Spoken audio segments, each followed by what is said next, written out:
you all for coming. Why did you come? Now seriously, think for a second. Why did you come here today? To learn. Because I love you. To honor you. So there are multiple motivations for why each of you came to this event. But unless you wandered into this room by chance,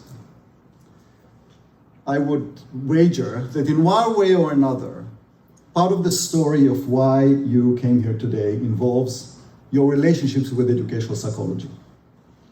And in one way or another, educational psychology has a part in who you and others think about who you are, your identity. Now, clearly different people here have different relationships with educational psychology. Dr. Tressa Grauer, my wife, who is here, does not define herself as an educational psychologist, but she still has a relationship with educational psychology through me badgering, dinner conversations, parenting conversations. So even by association, she does have educational psychology be part of her identity and part of the reason why she is here today. Wade George, who keeps insisting that he's not an educational psychologist, has a very different relationship with educational psychology, and yet still it also is part of his identity and why he is here today. I look around the room. Many people here have various other types of relationships with educational psychology, likely playing more central roles in your identity and in the reason why you are here today. But how does having educational psychology be part of your identity relate to your action of coming here today? Each of your, oh great, my mother is calling. You should take it.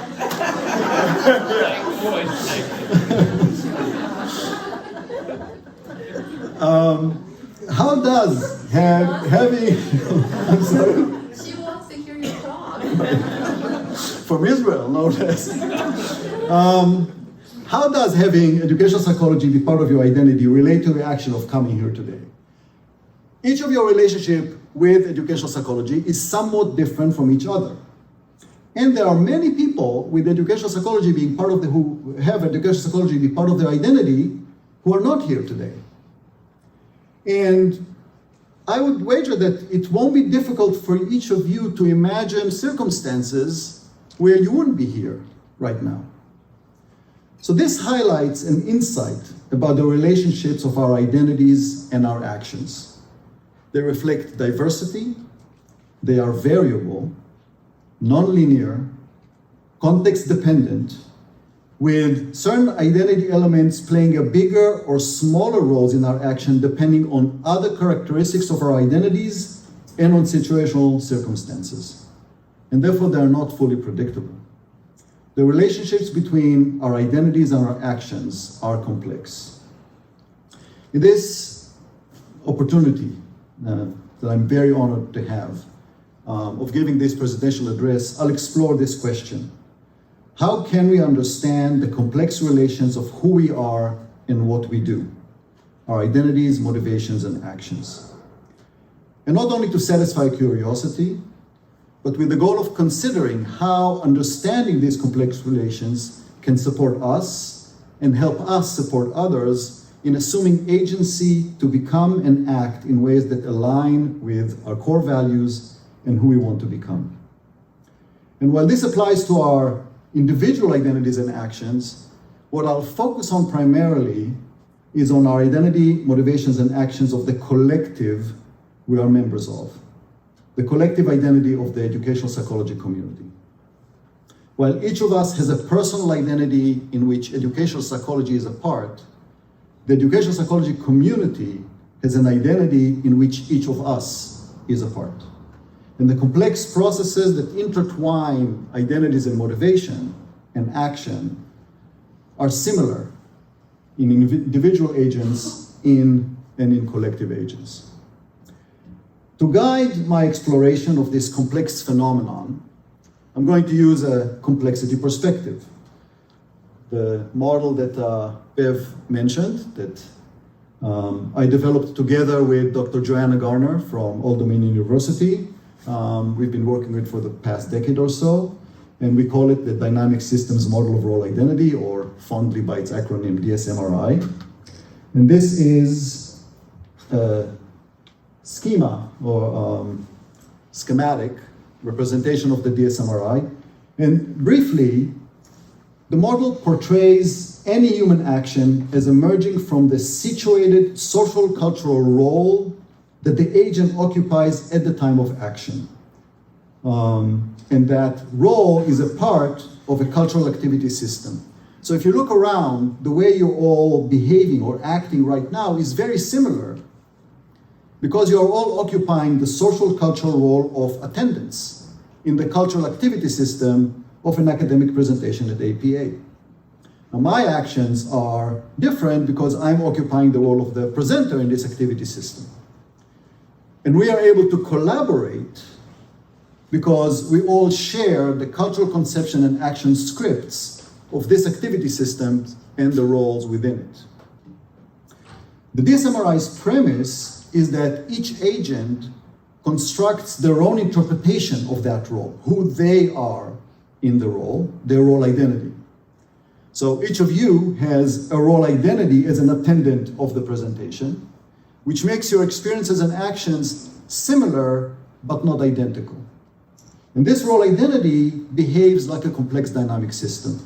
It emerges continuously in response to events within the identity system and in the environment from the co-action of elements in 4 interdependent components. A mental model of the lived experience reality, what in the model we call ontological and epistemological beliefs, the purpose and goals in the role, self-perceptions and self-definitions about personal and social attributes that agent holds, and the perceived action possibilities to pursue the purpose and goals, considering the perceived lived reality and who one is in that reality. And this role identity continuously emerges in the framework of 4 control parameters in the outer circle: the unfolding cultural activity system with its physical and semiotic mediating means, the social positioning and social interactions of the agent with other agents, the agent's dispositions or unconscious tendencies, and the domain of the activity system and the role identity. For example, is it happening in a home cultural activity system or work cultural activity system or school? And finally, any occupied role identity and its emergent actions is part of a dynamic hierarchy over the agent's entire system of role identities, including concurrent roles identities, past role identities, and future imagined role identities or possible selves that together constitute the person's psychosocial identity system. Now, I find the DSMRI helpful because in addition to serving as an explanatory model of why people do what they do and how their identities and actions are intertwined, it can also serve as a scaffold for identity exploration and formation. And we have a set of questions as scaffolds to use the DSMRI to explore our identities and actions, and it helps to identify tensions and alignments between different identity elements like beliefs and goals, values, social identities, emotions, and actions. And it can serve as a guide for systematic and reflective decision-making about our action. For example, when we face a difficult decision. But also when we want to proactively and constructively engage in critical, strategic, and thoughtful decision-making about how to act. So, how can we use the DSMRI to understand the complex relations between educational psychology's collective identity and its actions? Well, what are our actions? What does educational psychology do? Well, as a community, we do many, many things. We organize, attend, and present in conferences. We research, we read, we write, we revise again, we peer review, we edit journals, we mentor and get mentored, we consult and collaborate with others, we teach, we organize graduate student seminars and early career seminars, we serve as officers and as committee members in Division 15, and we do many other things. Of course, not every member of the community does all of these things.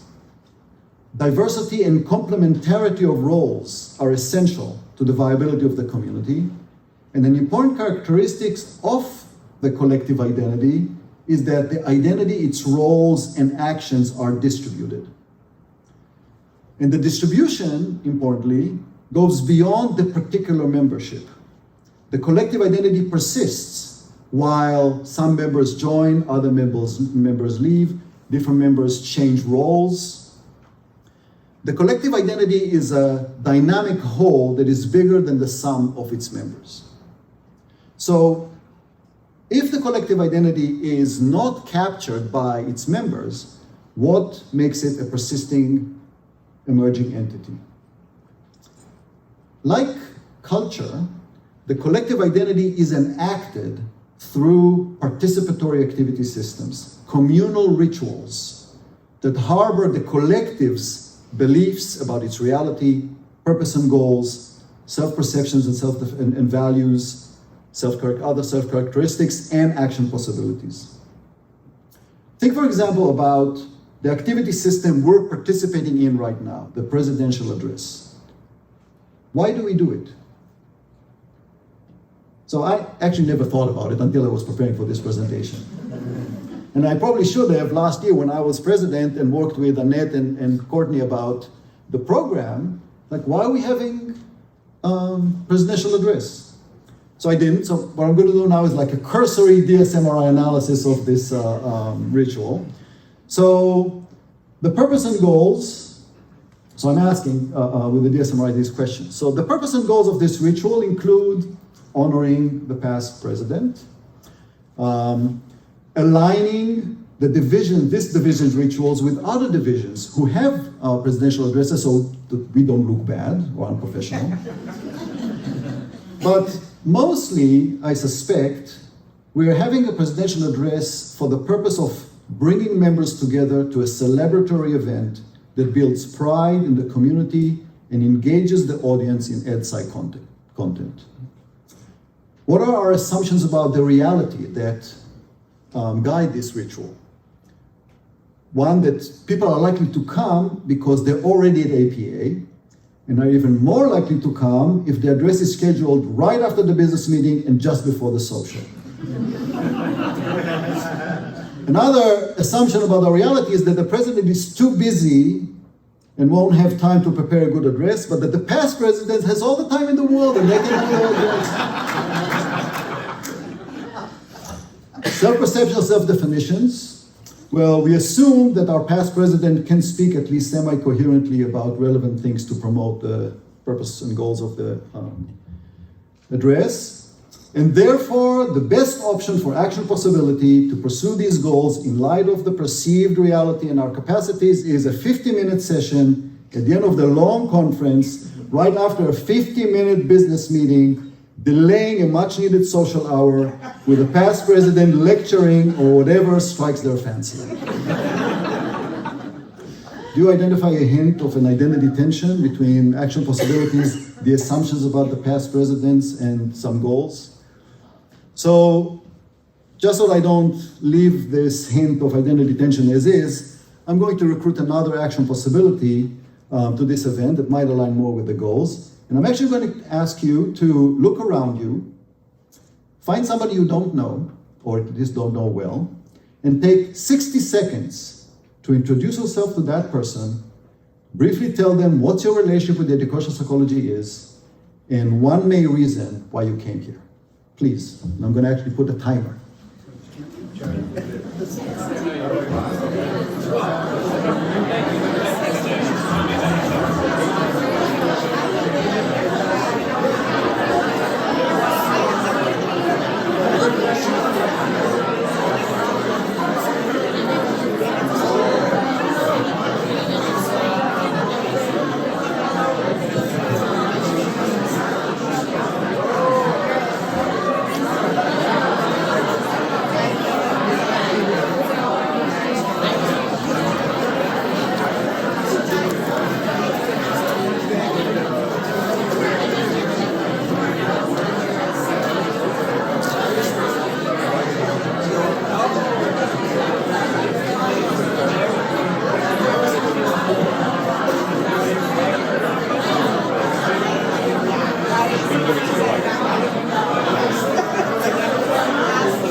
You see, I think this should have been the main thing we should have done in this time slot, but time is up. Sorry, I need to continue.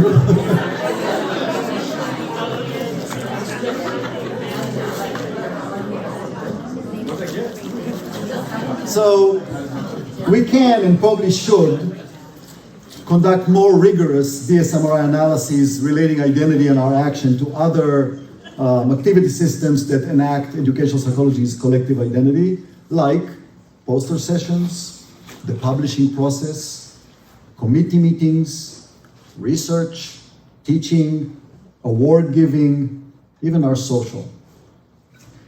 Together, these rituals enact the collective identity of educational psychology. They are imperative. They are, in fact, the glue of the community. Participating competently in them means belonging to the community.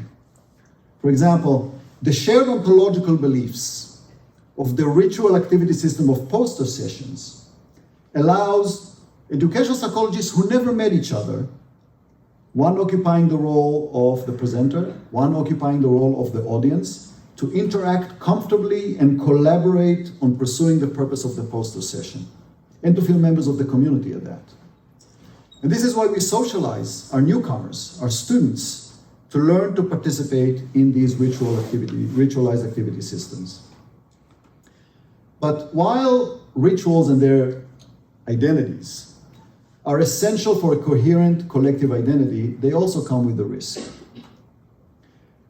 Think about your immediate reaction when I asked the question, why did you come here today?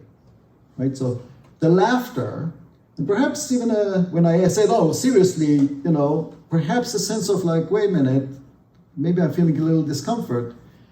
It's like making us think, was the question appropriate? Like, isn't it obvious why we're here? Like, shouldn't we take it for granted? So the risk with ritualized activity system is that when it becomes a ritual, we then rarely reflect on it.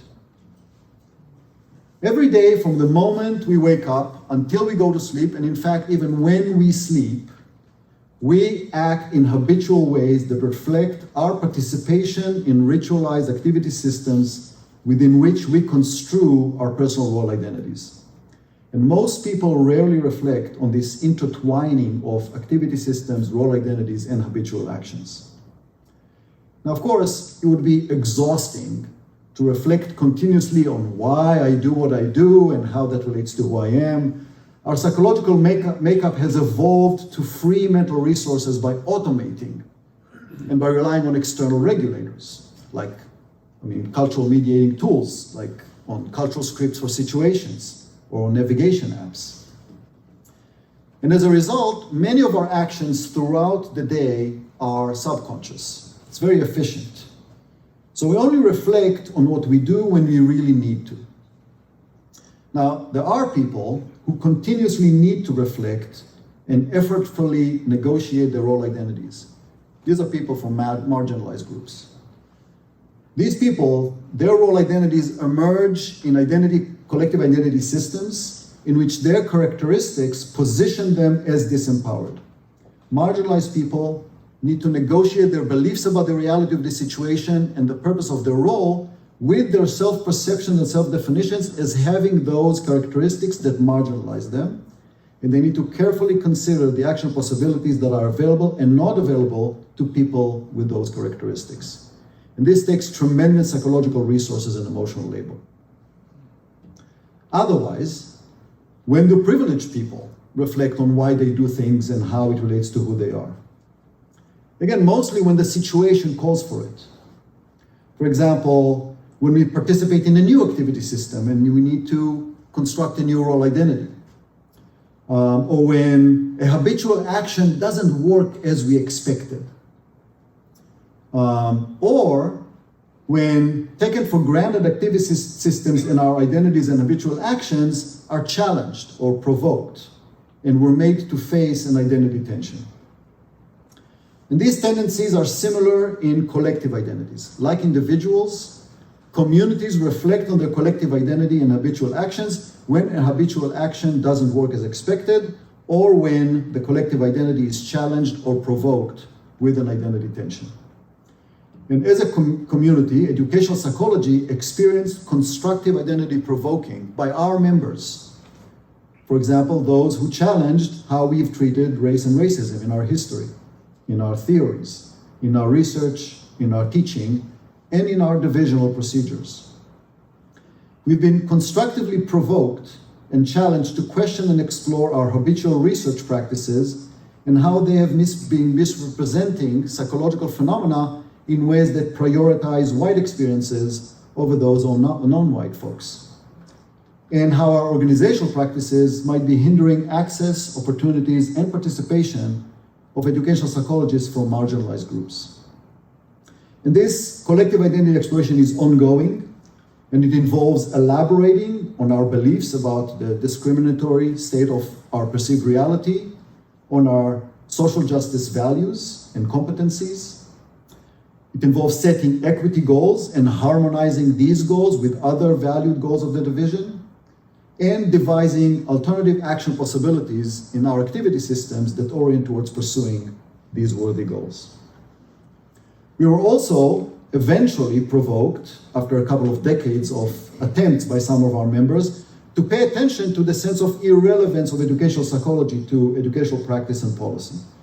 So for a while, these voices were not perceived to trigger a major identity tension, but more recently, with increased attention and with some changes in the community that enhanced the readiness of our collective identity, for example, when more members became interested in interventions, and when sister fields were starting to highlight their relevance to policy and practice, this issue was elevated to the status of a major identity tension in our community, and the division pursued exploration of our practices and action possibilities. For example, establishing the practice and policy committees, and establishing the new journal, Educational Psychology for Policy and Practice, or E3P, that Sharon Nichols and Francesca Lopez are going to be co-editing. And thank you to all those who have contributed to their expertise and time to promote these important initiatives, and particularly the journal, like Karen Harris, who chaired the negotiating team of the division with the publisher and the publishing committee, and all the participants of the policy and practice committees. The goal of provoking and engaging in identity exploration is to enhance our collective agency, to reconfigure our collective identity and actions so that our beliefs, values, goals, self-definitions, and our actions are in greater alignment. Now, identity exploration is effortful. And after such major exploratory processes such as these, there is a rationale to allow these revised activity systems to mature before exploring them again. So I could have ended here with celebrating the identity explorations we've already engaged in. But as anyone who has learned group dynamics know, each of us has a role to play in a collective, and I have one too. Several years ago, our dear friend and colleague, Dennis McInerney, who passed away last year, invited me to give a presentation as part of an invited symposium on the findings of meager relations between motivation and achievement. And in his invitation, he wrote to me, "I hope you'll accept because I want the session to be fiery." Which indicated to me that I have a certain reputation or role in our community as a provocateur, or at least that's what I tell myself, because it's more respectable than a clown. So to fulfill my role in our community, I won't end with just celebrating the valuable and effortful identity exploration we've been doing, but take the opportunity to, one, constructive, I hope, provocation of another aspect of our collective identity, and by application, our personal identities as educational psychology researchers. So consider again my question from the beginning of the presentation. How does the role of educational psychology in your identity relates to your attending this event? Now imagine that we wanted to study this. If I were to use, in a simplistic way, our current predominant methodological approach in EdPsych, I would look for a reliable and valid scale of educational psychology identity.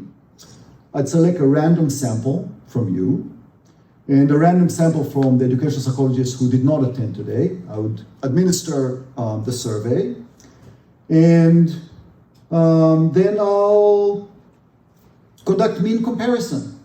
And maybe even I'll find a statistically significant difference in the mean level of educational psychology identity between those attending and those who did not. Maybe I'll also statistically control for other variables that possibly explain attendance, like being a presenter at APA. My hypothesis, 70% of the variance is going to be that, right? Being a parent to young children, negatively related, maybe another 10% of the variance. Distance of residence from DC, 7%. Number of friends attending, 3%. And then I would find the independent coefficient relating level of educational psychology identity with attendance, 10% of the variance. Not a meager relationship. Alternative, maybe actually I should run a logistic regression to seek such a linear coefficient. How do these coefficients reflect the diverse, variable, nonlinear, context-dependent, and complex processes we reflected on at the beginning of the presentation? Consider an alternative action possibility of a method. I sample 8 people among you who are very different in the intersection of their characteristics. And I conduct a life story interview with each person that centers on the story of their relationship with educational psychology and on the processes that led them to the decision to attend this event.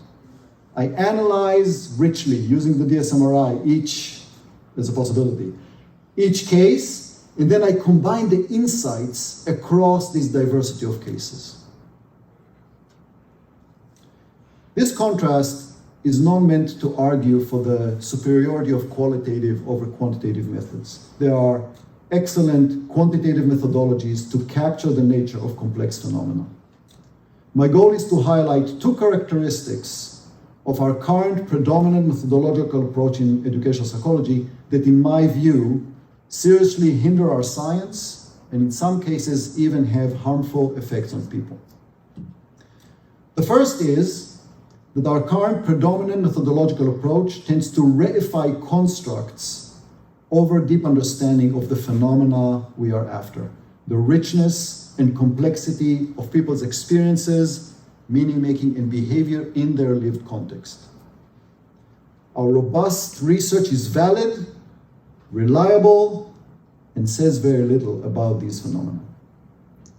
The second characteristic is that while our current predominant methodological approach involves aggregation across people, most of the phenomena that we study, we conceptualize at the level of the person.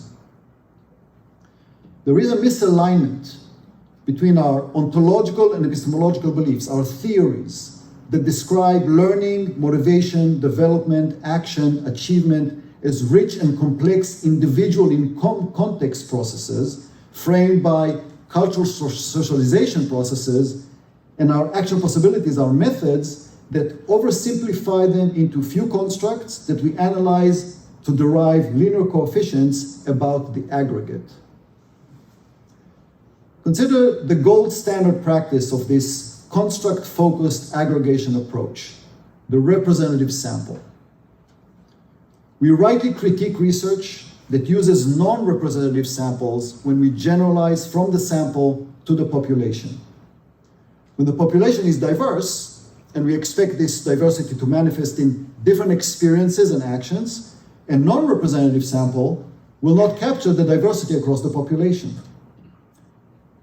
But generalizing from the sample to the population is valid only when the phenomenon is at the level of the population. So if I wanted to predict election outcomes, I should collect a representative sample because election outcomes are at the level of the population. But if the phenomenon is at the level of the individual, then an aggregate coefficient from a representative sample reflects no person in the sample, and moreover, an inference from that coefficient to individuals is weighted towards the experiences of the majority in the sample, perpetuating an erasure of the experience of minoritized participants. So next time you are analyzing data about a phenomenon that you conceptualize at the level of the individual, using construct-focused aggregation analysis with a sample that is diverse on ethnic backgrounds, on gender identity, on socioeconomic backgrounds, on age, on ability levels, on disability levels, on in their context, and other unknown characteristics that make individuals in the sample different from each other, and which sample isn't. Ask yourself, whose experience do my coefficients describe? Whose experiences they fail to describe? And if the coefficients do not describe any particular person's experience, what do they say about the phenomenon? And then perhaps ask, what kind of data and analysis will capture and gives insight into the nature of the phenomenon that accounts for the inevitable variability of individuals in this sample? Now, it is uncomfortable to call into question habitual activity systems and actions. They often reflect assumptions, values, and structures of power that are central to the collective identity. And it's emotionally difficult and time-consuming to reflect on where they came from, what they mean, and reevaluate and change them. We've learned this in the opening session of our divisions program, where we were challenged to craft our positionality statements. So, because activity systems and rituals are helping to regulate these engagement, we may want to consider developing an activity system in the division for questioning and exploring our rituals, including the ritual of exploring our rituals. Now, I'm highlighting the importance of collective identity exploration, particularly at a time where there's accelerated fragmentation of two national collective identities of which I'm part of, the United States and Israel. While both collective identities have been fragmented since their inception, with dominant and marginalized and oppressed groups differing in their collective sub-identities, the current situation in both societies seems to involve powerful elites forming opposing ontological beliefs about reality and about how to negotiate difference constructively. So history tells us that when such situations occur, there's a high risk for either separation or war. So while triggering identity exploration is very constructive, it is unsettling and it requires both courage and hope. And for it to be constructive, provoking collective identity exploration needs to be balanced with an emphasis on a crucial sense of safety and on validating the shared values and mission of the collective. So as I approach the end of this presentation, I decided to engage you in a shared experience that hopefully will elicit collectively shared positive emotions. So I'm going to teach you a 60-second game. This game was invented about 10 years ago by Monochrome, which is an artist group in Austria, and they call it massively multiplayer thumb wrestling. So you know how thumb wrestling works, right? Two people put their fingers together, their right hands together, and then they form a joint fist, keeping the thumbs up. They announce the beginning of the competition, and the player who first manages to pin down the other's thumb and hold it wins. In multiplayer thumb wrestling, more than two people join the fist. So with three people, it looks like this. And then there are actually constructive formulations. For example, this is called the Death Star formulation. And there are various other ways. I mean, of course, you can have many more people join the fist. Now, when in the massively multiplayer thumb wrestling, the players are organized in an architecture that connects many people in multiplayer nodes. So, for example, this is the chain. This is the snowflake architecture. This is the down under. And we're going to connect everyone in the room in a network of nodes. So what I'm going to ask you to do is now, if you are able, stand up, reach both hands to connect with others around you, and I want to see, I don't want to see any separate nodes. If you have a free thumb, wave it. Wave your free thumbs and connect. No, I see a free thumb. No, in the fist. Annette, you need to do this. Yes. So right hand, yeah. There you go. Yes. Yeah, there you go. Yes, very good. Okay. Now, some rules. Some rules before we say go, okay? The winner is the first. If you have multiple like fists with more than two hands, the winner is the first person to pin down. You cannot use the strategy of, oh, I'm going to wait like until they fight it off and then I'll come for the kill. No, you need to be the first who goes down, okay? So, the first one counts. I'm going to say 1, 2, 3, go. Wait. 1, 2, 3, go.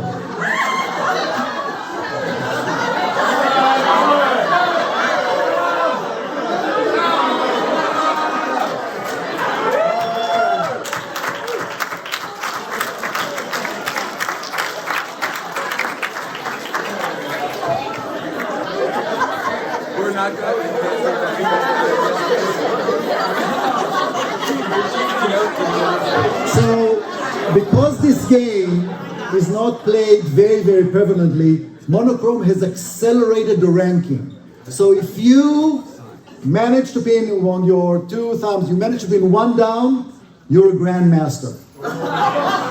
If you manage to pin both down, you're a legendary grandmaster. Avi, what happens if you got in both times? And you adopt a growth mindset and you practice and improve. Now, think about this experience. It is quite different from our day-to-day activities. We're making physical connection with everyone in the room, across the room. We're socially interacting in a low-stakes activity, but that is fun, with both hands occupied so you can't check your text or email. I think we need more community rituals that have more of these features. Tomorrow morning, actually, what I realized, I thought tomorrow morning we're having an executive committee meeting, but I guess I'm not in the role anymore. I'll be ending my tenure on the executive committee and presidential line of the division. When reflecting about what I learned about the division and about educational psychology during my 3 years as the division's representative to APA Council, and then 4 years on the presidential line, what I was reminded about is an interview with Renoir, the Impressionist painter, about his art that was conducted shortly before he died at the age of 78. And in that interview he said, I think that I'm finally starting to understand something about it. So after 30 years as an educational psychologist and 7 years on the executive committee, I think that I'm starting to get an inkling about educational psychology's collective. And I'm going on sabbatical.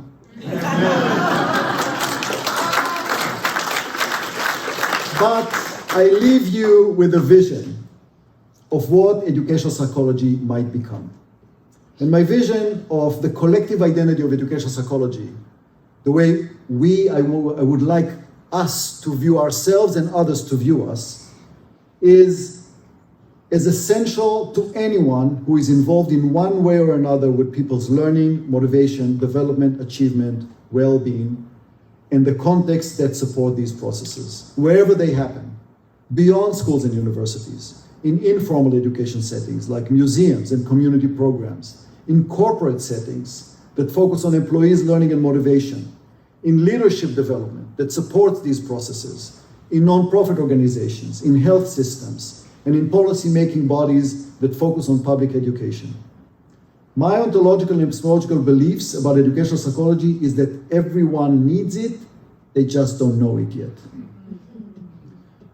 And as part of actualizing this vision is that our collective research, teaching, consultation center on the goal of empowering and enhancing the agency of those we interact with.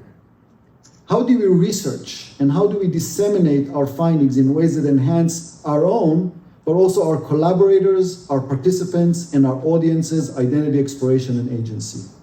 How do we teach and consult about EdPsych processes and research methods in ways that promote our own and our students' and our partners' identity exploration so that they are more likely to see the value and incorporate EdPsych knowledge into their diverse role identities to improve their own and other people's lives? What action possibilities can you explore for pursuing this vision in your work? How can we together explore our current collective identity to move towards such a vision of who we can become? Thank you for allowing me to serve this wonderful division and to collaborate with this amazing group of officers and members of the community to promote our collective identity. Thank you for listening to this presentation. Thank you for coming.